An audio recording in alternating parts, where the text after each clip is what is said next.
Hello everyone, welcome to this channel. तो यहाँ पे मैं डिस्कस करने जा रहा हूँ आपके साथ कैपिलरी एक्शन और कैपिलरी एक्शन से रिलेटेड जितने भी टॉपिक्स हैं, जितने भी तरह के सवाल बनते हैं, उन सारे सवालों को यहाँ पे हम डिस्कस करने जा रहे हैं। ठीक है, तो सबसे पहले मैं यहाँ पे बताना चाहता हूँ कि इस टॉपिक को समझने के लिए आपको आना चाहिए सरफेस टेंशन का बेसिक कॉन्सेप्ट, और जो कांटेक्ट एंगल से रिलेटेड कॉन्सेप्ट है वो भी आपको पता होना चाहिए। और जब हम किसी सॉलिड के साथ लिक्विड का कांटेक्ट कराते हैं तो उसका जो कांटेक्ट एंगल है वो क्यों बनता है, कब अक्यूट बनता है, कब ऑब्टूज बनता है, ये सारी जानकारी आपको पता होनी चाहिए। तो ये सब मैं अज्यूम कर रहा हूँ आपको आता है और मैं इसको यहाँ पे डिस्कस करने जा रहा हूँ। तो कैपिलरी एक्शन क्या होता है, सबसे पहले बात करते हैं यहाँ पे कैपिलरी की, और फिर बात करेंगे एक्शन जो हमें उसके साथ देखने को मिलेगा। आपने नाम सुना होगा एक्शन मूवी, तो बिल्कुल वैसा ही एक्शन जो है यहाँ पे आपको देखने को मिलेगा, बट विद कैपिलरी। तो कैपिलरी ट्यूब जो है एक बहुत ही पतली सी ट्यूब होती है, लाइक दिस। अब कभी कभी ये ट्यूब जो है क्लोज होती है, कभी कभी ये ओपन होती है। बाय डिफॉल्ट यदि आपको नहीं दिया हुआ है तो आपको ओपन मानना है ट्यूब को। ठीक है, तो ये एक ओपन ट्यूब है और ये काफी ज्यादा थिन है, बहुत ज्यादा थिन है। अब इस कैपिलरी ट्यूब में ये बनी होती है, ग्लास से भी बनी होती है, वुड से भी बनी होती है, किसी भी तरह के मटेरियल से बनाई जा सकती है। बट इंपॉर्टेंट यहाँ पे क्या है कि इसका जो क्रॉस सेक्शन एरिया है वो काफी कम होना चाहिए, इसका रेडियस जो है, इनर रेडियस, वो छोटा होना चाहिए।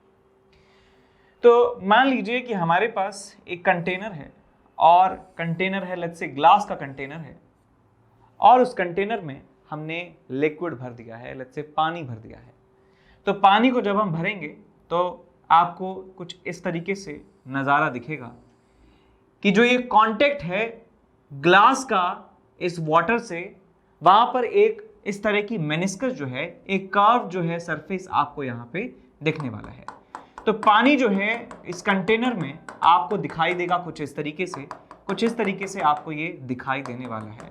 यहाँ पे लिक्विड भरा हुआ है, पानी भरा हुआ है, कुछ भी कह सकते हैं, लाइक दिस।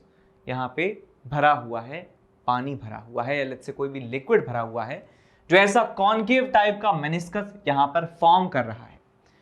क्या आप मुझे कांटेक्ट एंगल बता सकते हैं कि इसका कांटेक्ट एंगल क्या है? तो कांटेक्ट एंगल निकालना बड़ा आसान होता है कि ये हमारा सॉलिड सरफेस पर टेंजेंट बनाया, एक लिक्विड सरफेस पर टेंजेंट बनाया, इन दोनों के बीच का जो एंगल है ये कांटेक्ट एंगल कहलाता है। तो कांटेक्ट एंगल इसका 90 से छोटा है। समझ गए कि ऐसा क्यों हो रहा है? पूरी बातें आपको याद आ रही होंगी कि क्यों ये थीटा बन रहा है, थीटा क्यों ये अक्यूट बन रहा है, ऑब्ट्यूज कब बनता है, वो हम यहाँ पर डिस्कस नहीं करेंगे। अब मान लीजिए मैं इस ट्यूब को इस कंटेनर में डाल देता हूं, तो आपको जो डायग्राम मिलने वाला है वो कुछ इस तरीके का डायग्राम आपको मिलेगा। यहां पे है कंटेनर, और यहां हमने ट्यूब यहां पे इंसर्ट कर दी है, ट्यूब का क्रॉस सेक्शन बहुत ज्यादा छोटा है, लेकिन आपको क्योंकि समझाऊंगा मैं इस ट्यूब के अंदर क्या क्या चल रहा है, इसलिए मैंने थोड़ा बड़ा करके दिखाया है, लेकिन बहुत छोटा ये इसका क्रॉस सेक्शन है। तो यहाँ पे सरफेस कुछ ऐसा मिलेगा, यहाँ पे सरफेस कुछ ऐसा मिलेगा, यहाँ पे सरफेस कुछ ऐसा मिलेगा, यहाँ पे सरफेस कुछ ऐसा मिलेगा, अंदर भी सरफेस कुछ ऐसा मिलेगा इस तरीके से। यहाँ पे हमने ये लिक्विड को भर दिया है, लाइक दिस।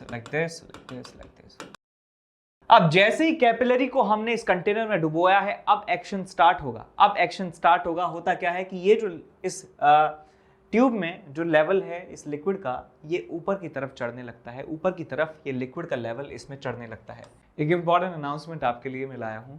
तो सबसे पहला अनाउंसमेंट है कि 22% डिस्काउंट यहाँ पे आपको मिलने वाला है। 2022 में 22% डिस्काउंट आपको मिलेगा अनअकैडमी सब्सक्रिप्शन पर। बस आपको कोड जो है अप्लाई करना है NKC सर लाइव। कोड को भूलना नहीं है, दिमाग में एक ही चीज रहनी चाहिए, NKC सर लाइव कोड लगाना है, 22% का डिस्काउंट आपको मिल जाएगा। उसके बाद अनअकैडमी प्रोडिजी जो है वो हो रहा है 23 जनवरी को और 10 AM ऑनवर्ड्स। इसमें class 7th, 8th, 9th, 10th जो जेई के एस्पिरेंट्स हैं, जो नीट के एस्पिरेंट्स हैं क्लास 11th और 12th के, वो स्टूडेंट्स भी इसमें पार्टिसिपेट कर सकते हैं और इसमें आपको ढेर सारी स्कॉलरशिप और ढेर सारे जो प्राइजेस हैं आपको मिलेंगे और 20 लाख का जो है कॉलेज ग्रांट भी आपको मिल सकता है। आपको कोड इस्तेमाल करना है एनकेसी सर लाइव, यदि इसमें आपको एनरोल करना है फ्री में। तो फ्री में एनरोल करने के लिए एनकेसी सर लाइव कोड आपको यहाँ पे इस्तेमाल करना है। पहला जो प्राइस है इसमें वो मैकबुक है, आईफोन 2nd और 3rd को, और आईपैड, इकोडॉट और अमेजोन के वाउचर्स यहाँ पे मिलने वाले हैं और स्कॉलरशिप भी इसमें यहाँ पे इंक्लूडेड है। और कुछ बैचेस की यहाँ पे इंफॉर्मेशन है कि बैचेस जो है 5 जनवरी से स्टार्ट होने जा रहे हैं। 3 बैचेस हैं यहाँ पे, ये जेई मेन और एडवांस 2023 में जिनको देना है क्लास 11th के बच्चे, उनके लिए होने वाला है। और ये एक रैपिड रिवीजन जो है, क्विक रिवीजन बैच है जो जेई 22 में देने वाले हैं। और जो क्लास 11th के बच्चे हैं जेई मेन और एडवांस 2023 को टारगेट कर रहे हैं, तो उनके लिए बैच 5 जनवरी से स्टार्ट हो रहा है। इस बैच के जो हाइलाइट्स हैं यहाँ पे लिखे हुए हैं कि क्लास 11th का रिवीजन भी होगा और क्लास 12th के लिए भी प्रिपेयर करवाया जाएगा, है ना। और यहाँ पे टॉप एजुकेटर्स आपको पढ़ाएंगे इन सारे बैचेस में और बैकलॉग का कवरेज भी यहाँ पे होने वाला है और जो बेस्ट अप्रोचेज हैं वो आपको यहाँ पे सिखाई जाएंगी। तो आप इन बैचेस में इनरोल कर सकते हैं। कोड आपको अप्लाई करना है NKC sir live. All India mock test series जो है जेई 2022 के लिए जो बहुत ही नजदीक है, और टेस्ट सीरीज जो है 9 जनवरी को होने वाली है स्टार्ट और यहाँ पे हर संडे होने वाली है 2 से लेके 5 बजे तक, दोपहर के 2 बजे से शाम को 5 बजे तक ये टेस्ट सीरीज होने वाली है। इसमें जेई मेन लेवल के जो क्वेश्चंस हैं जो टॉप एजुकेटर्स ने बनाए हैं वो आपको मिलने वाले हैं और इनके सॉल्यूशंस और आपकी डिटेल एनालिसिस रिपोर्ट जो है आपको दी जाएगी। बस आपको क्या करना है, आपको एनरोल करना है इसमें और कोड इस्तेमाल करना है एनकेसी सर लाइव। और यदि आप इस टेस्ट में अच्छा परफॉर्म करते हैं तो आपको स्कॉलरशिप जो है वो भी मिल सकती है, ठीक है। यदि मैं बात करूं कुछ समय बाद की, कुछ सेकंड्स बाद की, तो होता क्या है कि ये जो हमारे पास ट्यूब है, इस ट्यूब में जो लिक्विड का लेवल है, इस ट्यूब में जो लिक्विड का लेवल है वो ऊपर हो जाता है, लिक्विड का लेवल जो है वो ऊपर हो जाता है और कुछ इस तरीके से हमें दिखाई देता है ये पूरा सेटअप। ये जो पूरा सेटअप है ये हमें इस तरीके से दिखाई देने लगता है। लिक्विड का जो लेवल है वो इस ट्यूब में ऊपर चढ़ चुका है, ऊपर चढ़ चुका है और मैं मान लेता हूं कि इसकी हाइट जो है h के बराबर है, इसकी हाइट जो है h के बराबर है।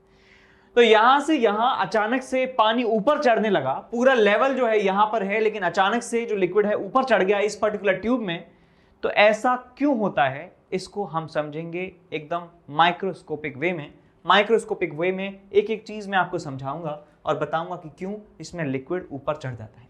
तो बेटा हमने एक्सेस प्रेशर के बारे में पढ़ा हुआ है, एक्सेस प्रेशर के बारे में पढ़ा हुआ है कि यदि हमारे पास एक सरफेस है और वो सरफेस इस तरीके से कॉनकेव टाइप का सरफेस है तो यहाँ का प्रेशर ज्यादा होता है, यहाँ का प्रेशर कम होता है और इन दोनों के प्रेशर्स का जो डिफरेंस होता है बेटा वो होता है हमारे पास कहलाता है एक्सेस प्रेशर कहलाता है और उसकी वैल्यू होती है 2T/R के बराबर। 2T/R के बराबर होता है। R जो है इस वाले कर्व की रेडियस ऑफ कर्वेचर होती है और T होता है हमारे पास surface tension. So 2T/R is the pressure difference यदि कोई सरफेस आ जाती है लिक्विड से बनी हुई। तो बिल्कुल ऐसे ही मैं यहां पे भी कह सकता हूं कि ये हमारे पास एक कॉनकेव टाइप की सरफेस है। तो कॉनकेव टाइप की सरफेस है तो यहां का प्रेशर जो है ज्यादा होना चाहिए एज कंपेयर टू यहां का प्रेशर। मैं मान लेता हूं कि ये वाला पॉइंट ए है तो यहां का प्रेशर पी ए है, इस पॉइंट को मैं मान लेता हूं बी है, यहां का प्रेशर पीबी के बराबर है। समझ गए हैं? ये लिक्विड के अंदर का पॉइंट है, इस सरफेस से जस्ट अंदर का पॉइंट है बी और ए जो है वो जस्ट बाहर का पॉइंट है जो एयर के कांटेक्ट में है। यहां का प्रेशर पी ए है, यहां का प्रेशर पीबी है और क्योंकि ये डायरेक्ट एयर के कांटेक्ट में है तो प्रेशर एट ए मैं लिख सकता हूं सिंपली पी एटमॉस्फेरिक प्रेशर के बराबर। एटमॉस्फेरिक प्रेशर के बराबर इसकी वैल्यू होने वाली है।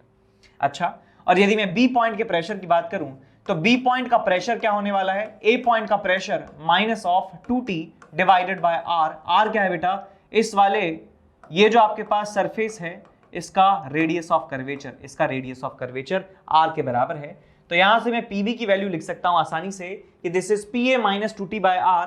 पीए की वैल्यू है PATM तो पीबी की वैल्यू हो जाने वाली है यहां से PA P0 PATM minus of 2T by R, minus of 2T by R. तो मुझे बी पॉइंट का प्रेशर समझ में आ चुका है, and which is less than the atmospheric pressure. अब यहां बात करिए, ये पॉइंट है ए डैश और ये पॉइंट है बी डैश। ए डैश एयर के कांटेक्ट में है तो यहां का प्रेशर कितना हो जाएगा, पीएटीएम के बराबर। बी डैश जस्ट इसके नीचे है लेकिन ये सरफेस फ्लैट है तो यहां का प्रेशर भी कितना हो जाएगा, पीएटीएम के बराबर। देखिए यहां पे सरफेस फ्लैट है तो ऊपर और नीचे, एक मॉलिक्यूल ऊपर एक मॉलिक्यूल नीचे का प्रेशर जो है वो चेंज नहीं होगा, उस पर कोई असर नहीं पड़ेगा। लेकिन यहां पर इन दोनों पॉइंट्स का प्रेशर जो है वो अलग अलग है, अलग अलग है प्रेशर, अलग अलग है प्रेशर। तो होता क्या है कि पास्कल्स लॉ में हमने देखा है कि यदि कोई लिक्विड रेस्ट में है, ये पूरा सिस्टम रेस्ट में है, तो सेम हॉरिजॉन्टल लेवल पर लाए करने वाले जो पॉइंट्स हैं उनका प्रेशर सेम होता है। तो बी पॉइंट और B dash point same horizontal level पर प्रेजेंट है तो इन दोनों पर सेम प्रेशर होना चाहिए, लेकिन ऐसा यहां पे हो नहीं रहा है। सेम हॉरिजॉन्टल लेवल पर है लेकिन यहां का प्रेशर पीएटीएम है, यहां का प्रेशर है पीएटीएम माइनस 2T/R। तो इस प्रेशर को इक्वलाइज करने के लिए जो लिक्विड है यहां से फ्लो होना स्टार्ट होता है इस ट्यूब के अंदर। इस ट्यूब के अंदर लिक्विड का फ्लो स्टार्ट हो जाता है और इस ट्यूब के अंदर जो लिक्विड का लेवल है वो बढ़ने लगता है। और कब तक ये बढ़ता रहेगा? देखिए ये पानी क्यों आया था, बिकॉज इसने देखा कि मेरा पड़ोसी जो है कम प्रेशर पर है, उसके पास प्रेशर की कमी हो रही है, तो लिक्विड जो है यहां से ट्रांसफर होकर यहां आ जाता है जिससे यहां और यहां का प्रेशर बराबर हो सके, पास्कल्स लॉ सेटिस्फाई हो सके। तो लिक्विड जब तक ऊपर चढ़ता रहेगा, जब तक पास्कल्स लॉ जो है इन दोनों पॉइंट्स पर एप्लीकेबल नहीं हो जाता, यानी कि ट्रू नहीं हो जाता। यानी कि पानी का लिक्विड का लेवल मैं मान लेता हूं H के बराबर हो जाता है और ये जो पानी का ऊपर बढ़ना रुक जाता है, पानी का ऊपर बढ़ना रुक जाता है, पानी का लेवल इसमें कांस्टेंट हो जाता है और ये लेवल जो है H के बराबर है, ये हाइट, और ये कब होगा, जब यहां का प्रेशर के बराबर हो चुका होगा। तो मुझे बस यही करना है यहां पर कि इस पॉइंट का प्रेशर इस पॉइंट का प्रेशर बराबर करना है। अब इक्विलिब्रियम आ चुका है तो मुझे यहां का प्रेशर बराबर करना है। देखिए यहां का प्रेशर है पीएटीएम जस्ट ऊपर का, यहां का प्रेशर कितना हो जाएगा आपके पास, पीएटीएम माइनस ऑफ 2T/R, और यहां का प्रेशर कितना हो जाएगा, H हाइट हम और नीचे आ चुके हैं तो यहां का प्रेशर हो जाएगा पीएटीएम माइनस ऑफ 2T/R प्लस में ρGH। और भैया किसके बराबर है ये पीएटीएम के बराबर है, ये पीएटीएम के बराबर है बिकॉज ये भी पीएटीएम के बराबर है। तो मैं कह सकता हूं कि ये जो आपके पास क्वांटिटी मिल रही है, this is nothing but equal to PATM, this is nothing but equal to PATM. तो यहां पे मैं रिलेशन लिख सकता हूं दैट एटमॉस्फेरिक प्रेशर माइनस में 2T/R प्लस में ρGH is equal to pressure due to atmosphere. तो ये वाला जो एक्सप्रेशन है बेसिकली ये नलीफाई हो चुका है, इसमें से ये कम हुआ लेकिन कुछ बढ़ गया जिससे कि ये इसके बराबर हो सके। तो इसका मतलब ये सॉल्व कर लेंगे आप, पीएटीएम से पीएटीएम चला गया, ρGH किसके बराबर आ जाता है 2T divided by capital R के, और यहां से H की वैल्यू आपको मिल जाती है 2T upon rho capital R into G। H की वैल्यू मिल जाती है 2T अपॉन रो RG। अब ध्यान दीजिएगा यहां पे जो कैपिटल R मैंने लिया है वो मैंने इस कर्वेचर का रेडियस लिया है। ये जो आपके पास सरफेस बना है, ये जो आपके पास मनिस्कस बना है, इसका रेडियस ऑफ कर्वेचर का इस्तेमाल मैंने यहां पे किया है। लेकिन अलग अलग तरह के लिक्विड और सॉलिड के कॉम्बिनेशंस होंगे तो ये कॉन्टैक्ट एंगल अलग अलग होगा और मेनिस्कस का जो शेप है वो भी अलग अलग होने वाला है। कहीं पर ज्यादा कर्व होगा, कहीं पर कम कर्व होगा, लेकिन ये जो रेडियस है बेटा ये अलग अलग होने वाली है अलग अलग लिक्विड सॉलिड के कॉम्बिनेशन में।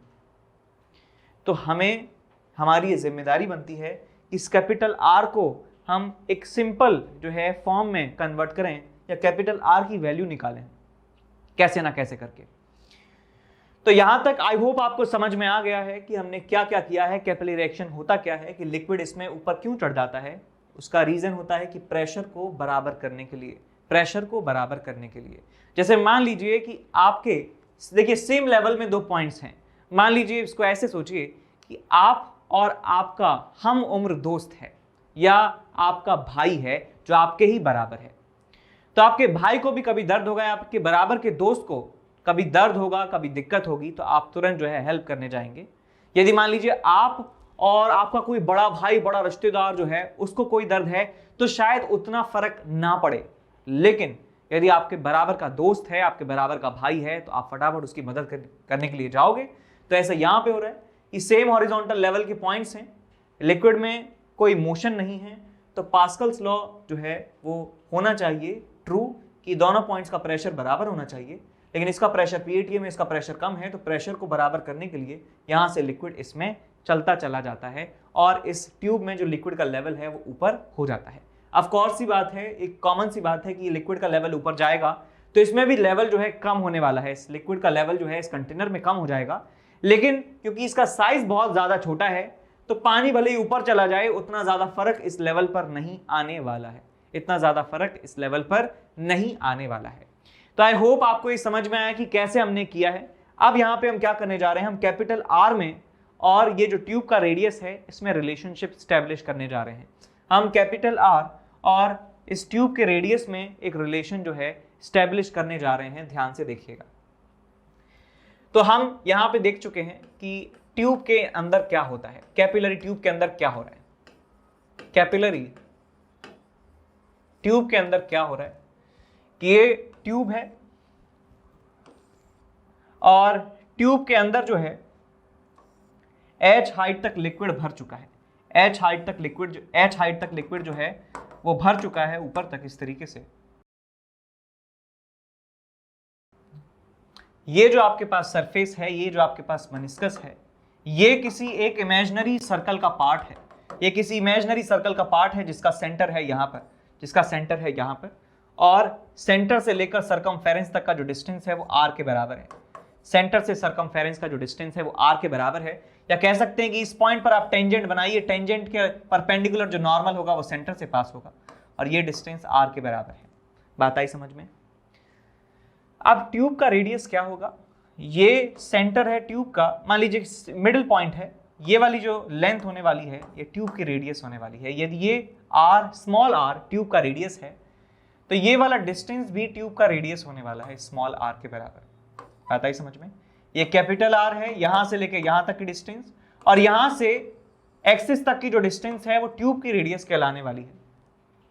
अब क्या करें, अब कॉन्टेक्ट एंगल को यहां पे बीच में घुसा देते हैं, कॉन्टेक्ट एंगल को यहां पे बीच में घुसा देते हैं कि कॉन्टेक्ट एंगल क्या है कि ये वाला जो लाइन है और ये वाला जो लाइन है इनके बीच का जो एंगल है ये कॉन्टेक्ट एंगल थीटा कहलाता है।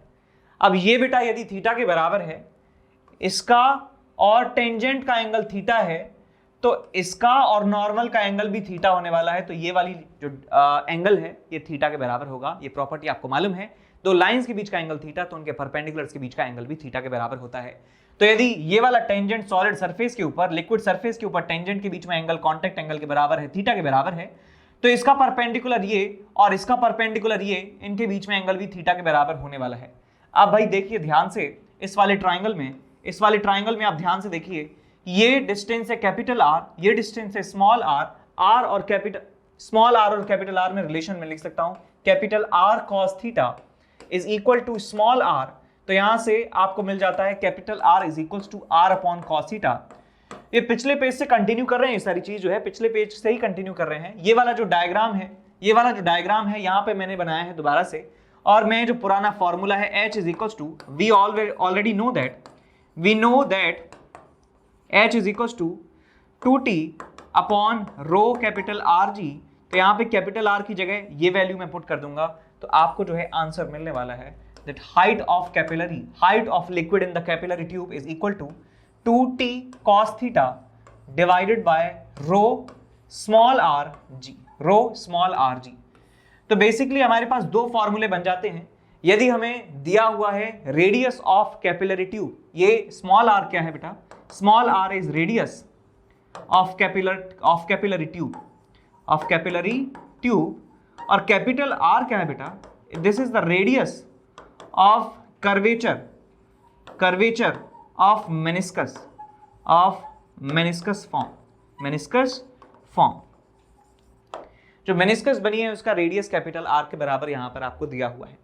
अब ये बात समझ में आ चुकी है। अब एक बात और मैं आपको बताना चाहता हूं कि यहां पे कॉन्टेक्ट एंगल जो था अक्यूट एंगल था, तो इसलिए यहां पे लिक्विड जो है राइज हो जाता है।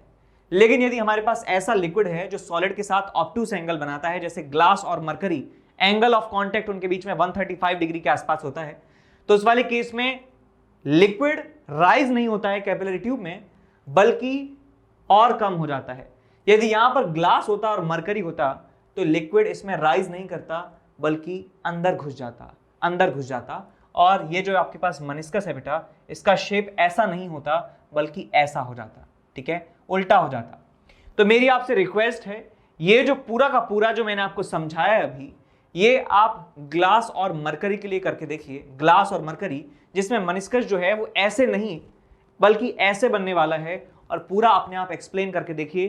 क्या आप देख पा रहे हैं, क्या आप समझ पा रहे हैं कि लिक्विड का लेवल जो है डाउन होने वाला है? यदि आपको समझ में आ जाता है तो इसका मतलब आप इसे समझ सकते हैं, समझ चुके हैं ऑलरेडी, और आप इसे कभी नहीं भूलने वाले हैं।